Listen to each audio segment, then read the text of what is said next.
엘리사 이야기를 시작하려고 합니다. 지금부터 3000년 전의 사람인데요. 이스라엘 땅에 엘리사라고 하는 사람이 있었습니다. 이름이 뭐라고요? 엘리사, 엘리야의 제자죠. 엘리사는 선지자입니다. 선지자라고 하는 것은 하나님의 말씀을 받아가지고 백성들에게 선포하는 사람이 선지자입니다. 그리고 엘리사는 학교를 세워서 선지 학교를 세워서 학생들을 훈련시켰고 여기저기 다니면서 꽤 많은 이적을 행사하기도 했던 사람입니다. 하나님의 말씀을 전하기도 하고 하나님의 기적을 베풀기도 하기 때문에 사람들은 엘리사를 부를 때마다 하나님의 사람이라고 불렀습니다. 엘리사는 주로 두 지역에서 오고 가면서 활동을 했습니다. 갈멜산과 이스라엘 지역입니다. 갈멜과 이스라엘 요 중앙에 있는 마을이 수넴입니다. 그러니까 갈멜에서 이스라엘까지 가는 거리가 있기 때문에 중간에 좀 쉬어야 되고 때로는 거기서 잠도 자야 되는데 수넴에 있는 한 여인이 엘리사를 지극정성으로 도왔습니다. 이름은 밝혀져 있지 않지만 수넴 여인이라고 하는 여인은 엘리사가 들릴 때마다 먹을 것을 제공했고 쉴 수 있는 공간을 제공했었을 겁니다. 그러다가 그런 일들이 점점 많아지니까 이 수넴 여인이 남편에게 요청을 하죠. 우리 방을 하나를 만들자 해가지고 이제 방을 하나를 드립니다. 그리고 방에다가 침상도 올려놓고요. 침상도 올려놓고 책상도 갖다 놓고 의자도 갖다 놓고 그리고 저녁에 혹시라도 일할 게 있으면 보시라고 촛대까지도 준비를 해 주었습니다. 요즘 우리식으로 말하면 100% 완벽한 방을 만들어낸 겁니다. 거기서 이제 엘리사는 가다가 날이 저물면 쉬기도 하고 또 연구도 하고 기도도 하고 잠도 자고 하면서 이제 수넴 여인의 집을 참 요긴하게 사용을 하지 않았겠습니까? 그러다가 엘리사가 어느 날 수넴 여인을 부릅니다. 이거 너무 감사해요. 올 때마다 이렇게 환대해 주셔서 너무너무 감사한데 내가 뭘 좀 해주고 싶은데 뭘 해드리면 좋을까요? 하고 수넴 여인에게 물어요.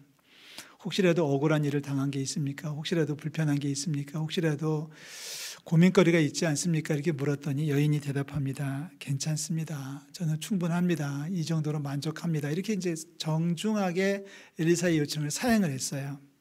그래서 이제 두 사람이 이제 헤어졌습니다. 엘리사로서는 참 체면이 말이 아니잖아요. 말을 꺼냈는데 뭐라도 해줘야 되는데 옆에 있던 수행비서 게하시라고 하는 이제 수행비서죠.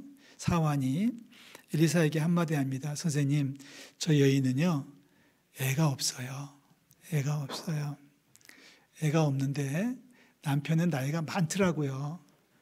하실 수 있으면 애를 하나를 낳게 해주시면 좋겠어요. 그러니까 이제 엘리사가 잘 됐다. 그거 하자. 자, 하나님의 사람이니까 충분히 할 수 있는 능력이 있지 않았겠습니까? 그래서 엘리사 여인을 불러가지고 내년 이맘때에 당신의 아들을 안을 거예요. 이렇게 얘기를 해줘요. 그랬더니 여인이 화들짝 놀라면서 처음에는 거절하죠. 아니, 제가 충분하다니까요. 아들 괜찮다니까요. 이러면서 이제 두 사람이 헤어졌는데 1년 뒤에 엘리사가 예언했던 대로 약속했던 대로 수넴 여인이 아들을 낳았어요. 뭐 남이 아들 낳았다니까 별로 뭐 좋아하지도 않는데 네, 아들을 낳았어요. 그리고 아들이 잘 자랐어요. 몇 살이 되었는지는 모르지만 아들이 그래도 엄마 떨어져 가지고 아빠 일하는 밭에 가서 같이 놀고 구경할 수 있는 정도가 됐으니까 이제 한번 대여섯 살, 7, 8살 됐겠죠. 그런데 어느 날 일이 생겼습니다. 사건이 터졌습니다. 갑자기 아이가 머리가 아프다고 머리를 만지더니 죽었어요. 갑자기 머리가 아프다. 지금 같으면 무슨 뇌 쪽에 무슨 문제가 있었던 것 같아요. 내 머리야 그러더니 어머니의 무릎에 앉아가지고 있다가 결국은 숨이 멎었습니다. 아들이 죽으니까 어머니의 마음이 아주 무너져 내리겠죠. 그래서 한 걸음에 엘리사를 찾아옵니다. 엘리사를 찾아와가지고 이제 따지는 거죠. 사실 내용적으로 보면은 좀 하소연하는 겁니다. 내가 언제 아들 달라고 했냐? 내가 언제 아들이 필요하다고 했냐? 이러면서 이제 내가 언제 아들을 낳게 해달라고 부탁을 하더냐? 내가 그럴 필요 없다고 하지 않았습니까? 하면서 하소연을 하면서 눈물로 이제 따지고 들었습니다. 이 말을 들은 엘리사의 마음이 녹아내리겠죠. 몰랐거든요. 아들이 죽는다는 생각을 해보지 않았고 하나님께서도 말씀하지 않으셨고, 그래서 엘리사는 놀래가지고 황급해가지고 이제 갈멜에 머물다가 수넴까지 이제 달려가는 이야기가 오늘 우리가 읽은 32절부터 연결되는 겁니다. 엘리사가 그 집에 들어가 보았다. 한 걸음에 달려온 거죠. 놀래가지고 아이가 누워있는 방에 올라갔습니다. 아이가 죽어 있는데 자기의 침상에 눕혀 있었습니다.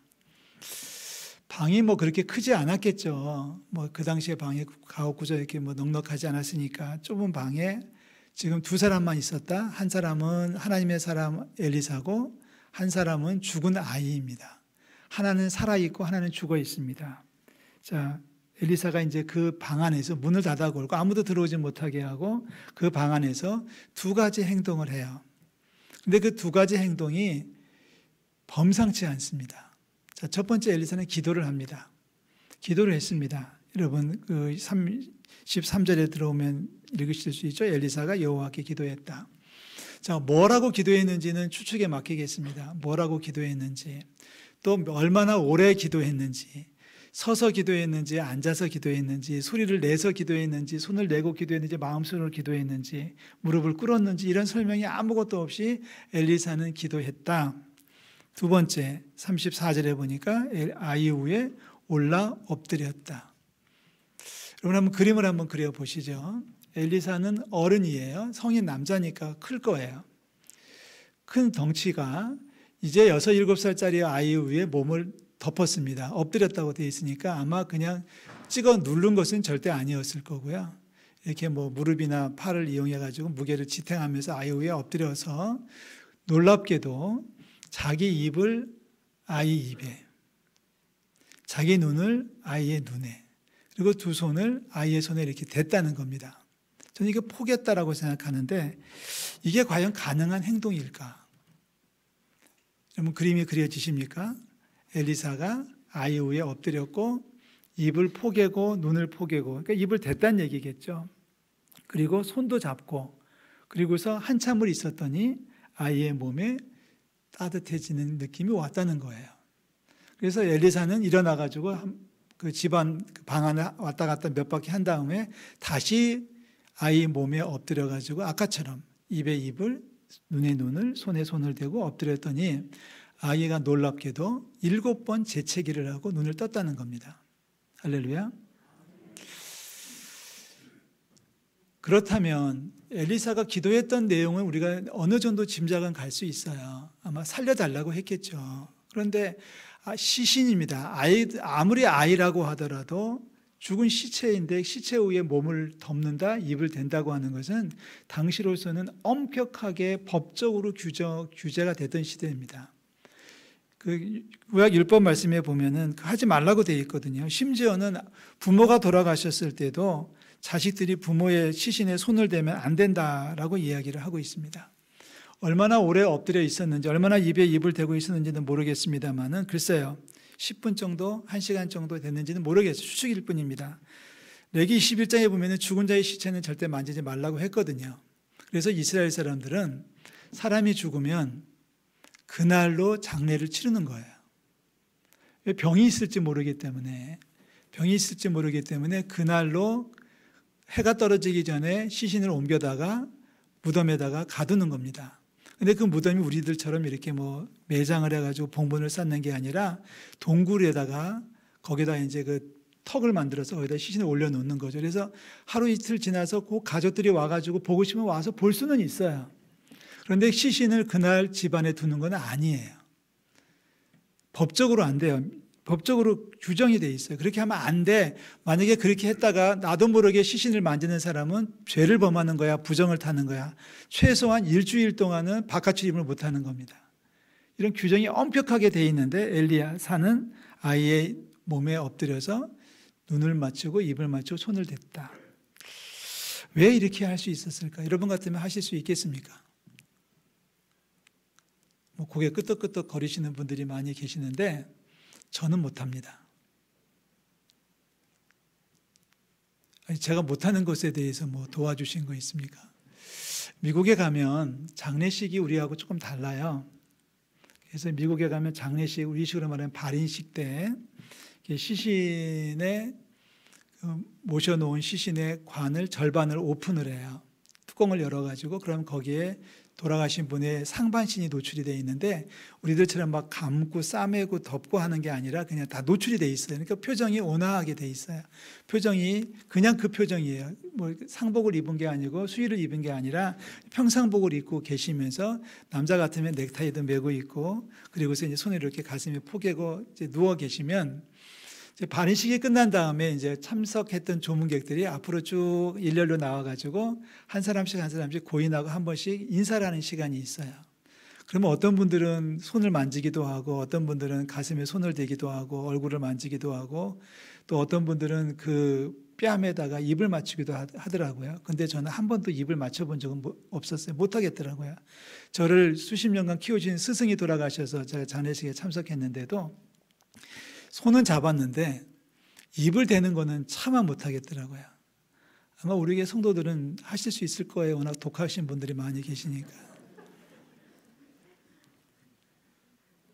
쉽지 않거든요. 엘리사가 이렇게 할 수 있다는 것은 여러분 말이 쉽지 우리가 성경으로 읽으니까 아멘 하는 거지 이거 쉬운 거 아니거든요. 애가 왜 죽었는지도 모르잖아요. 무슨 병인지도 모르고 병에 옮겨질 수도 있는 거고 또 법적으로 안 된다고 했고 그런데 엘리사가 아이의 몸을 덮고 입을 맞추고 눈을 맞추고 손을 잡고 하는 행동을 어떻게 설명하시겠어요?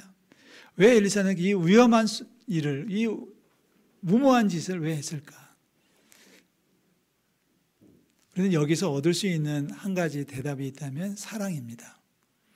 엘리사가 그 아이를 얼마나 사랑했으면 아이를 얼마나 아끼고 좋아하고 사랑했으면 아이의 몸에 자기 몸을 덮고 자 엘리사는 무슨 말을 했을까요? 무슨 생각을 했을까요? 저는 그렇게 생각합니다. 하나님 이 아이를 살려주십시오. 아이에게 하는 말이 있었다면 이렇게 말할 수 있지 않았을까요? 네가 살아날 수만 있다면 내 목숨을 내가 주겠다. 하나님 제가 대신 죽을 테니까 이 아이를 살려주십시오. 이 아이의 생명을 제 생명으로 갚아주십시오. 대신해 주십시오. 아이야 네가 살아날 수 있다면 내가 죽어야지. 네가 죽으면 안 되지. 너를 살려내기 위해서 내가 죽으련다. 그래서 자기의 체온을 아이에게 다 전달하는 겁니다. 네가 살아날 수만 있다면 너를 살려낼 수만 있다면 나는 죽어도 좋다. 하나님 이 아이를 살려주십시오. 대신 제가 죽겠습니다. 이 아이가 살아날 수만 있다면 제가 대신 죽겠습니다. 여러분 지금 제가 몇 문장을 읽었는데요. 제가 문장을 읽으면서 여러분 느낌이 오셨을 거예요. 이거 누가 한 말이에요? 예수님이 한 말씀 아닐까요? 예수님께서 골고다 언덕에서 십자가를 지고 돌아가시면서 죽으시면서 하셨던 말씀 아닙니까? 저들의 죄를 저들한테 돌리지 말아주세요.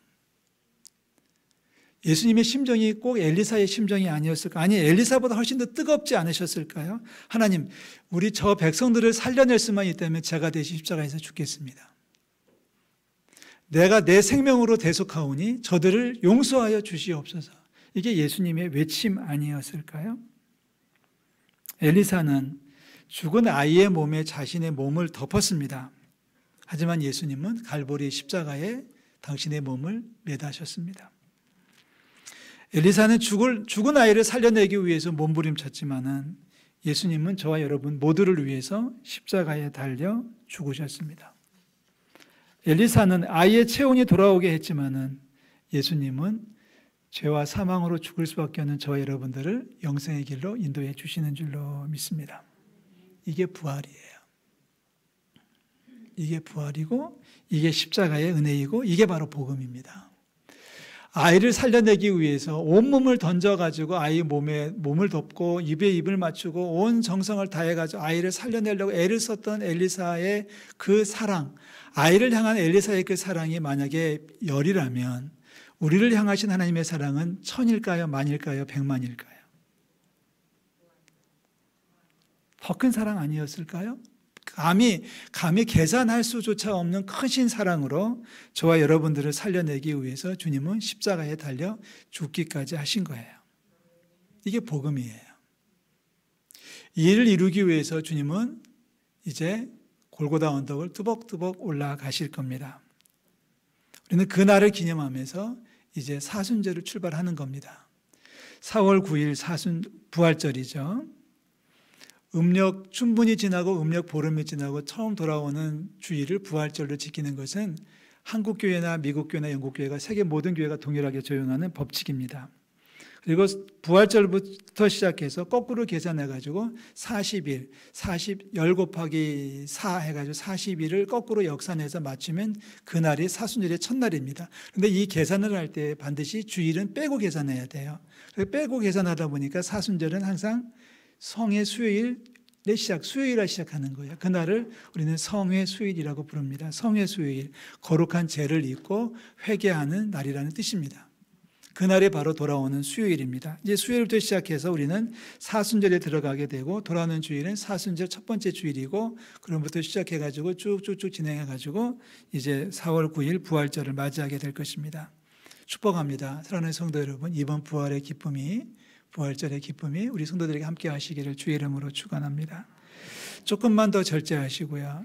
조금만 더 참으시고요. 조금만 더 자중하시고요. 조금만 더 침묵하시고요. 조금만 더 참으시고요. 반대로 얘기할까요? 조금 더 기도하시고요. 좀 더 말씀에 묵상하시고요. 좀 더 기도 가운데 살아가시고요.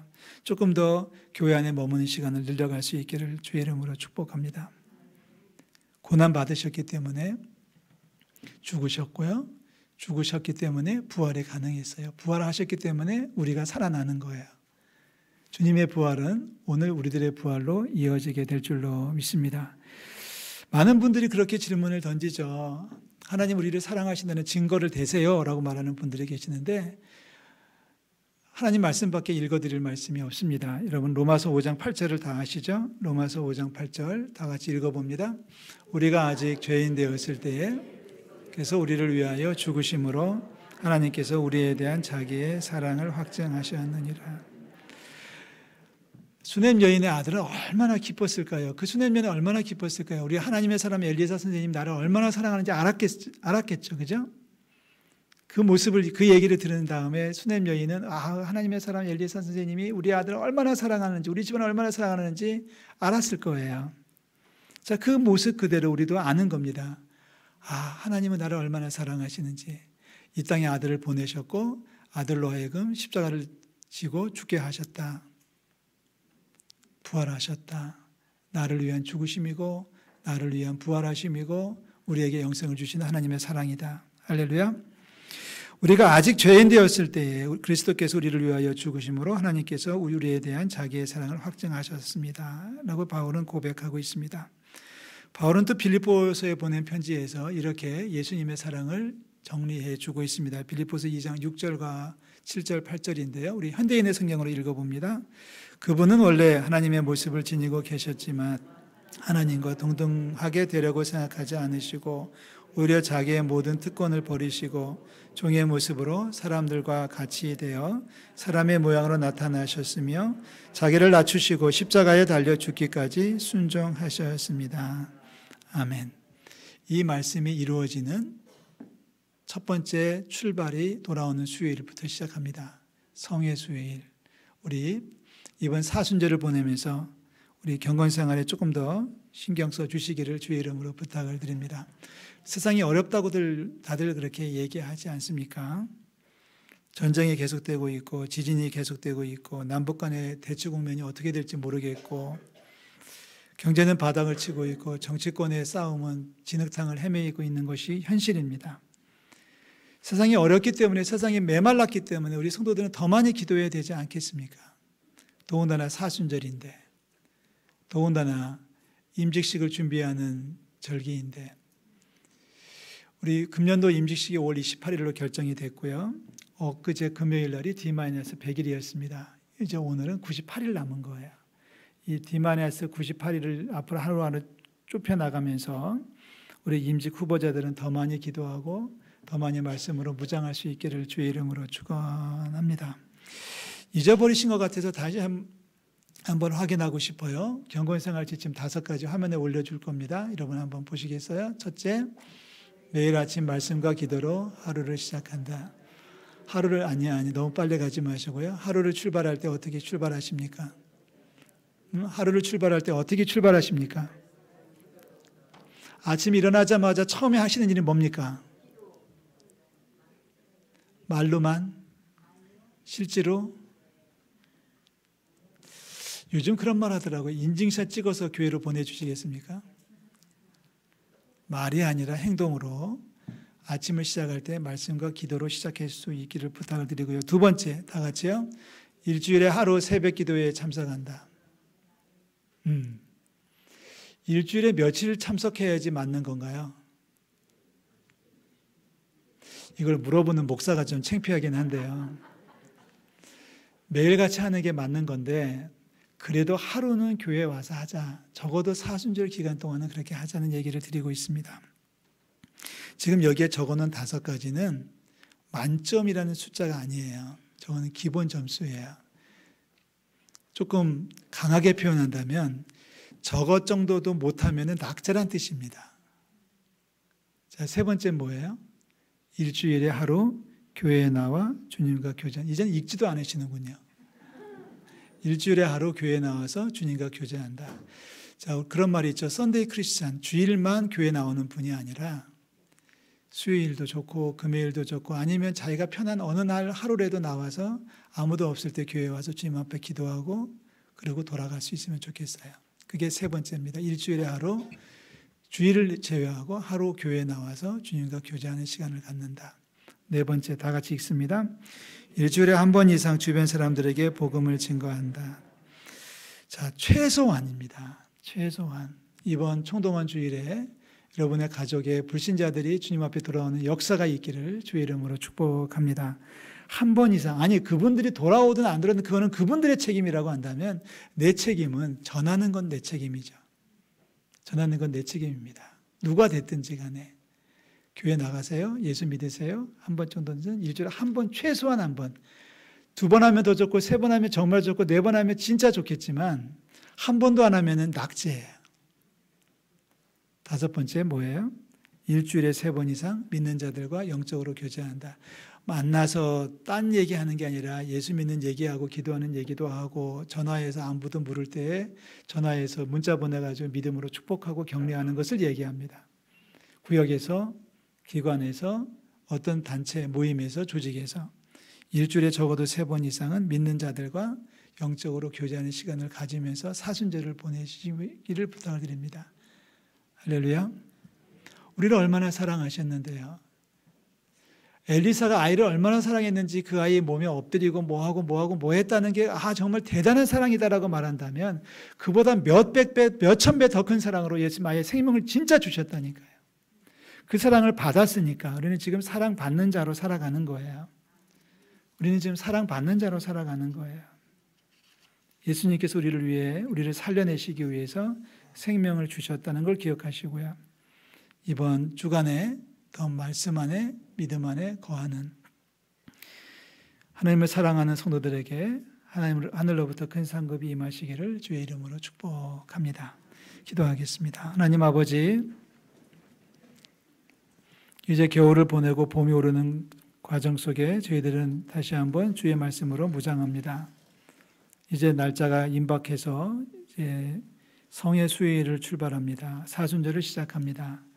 우리를 얼마나 사랑하시는지 주님의 그 크신 사랑에 감사하며 감격하며 살게 도와주시고 우리를 위해서 생명을 찢고 목숨을 내주시는 예수님의 그 크신 사랑에 감사하며 살아가는 저희들 되게 도와주시옵소서. 많은 이들이 감사할 것이 없다고 투덜대지만 우리들에게는 하나님의 사랑이 있어서 감사가 넘치고 많은 이들이 불행하다고 하소연하지만 우리는 하나님의 사랑 안에 머물고 있기 때문에 주님의 사랑 안에서 행복하고 만족하고 기쁩니다. 하나님 행복한 인생들 되게 하시고 주님의 사랑 안에 거하는 멋진 한 주간이 될 수 있도록 이 한 주간을 주장하여 주시옵소서. 하나님 그 어느 때보다도 이번 사순절에 더 많이 기도할 수 있게 하시고 말씀으로 무장하는 저희들 되게 도와주시옵소서. 함께해 주시기를 원합니다. 우리를 위해 생명을 주신 우리 주 예수 그리스도 이름으로 기도하옵나이다. 아멘.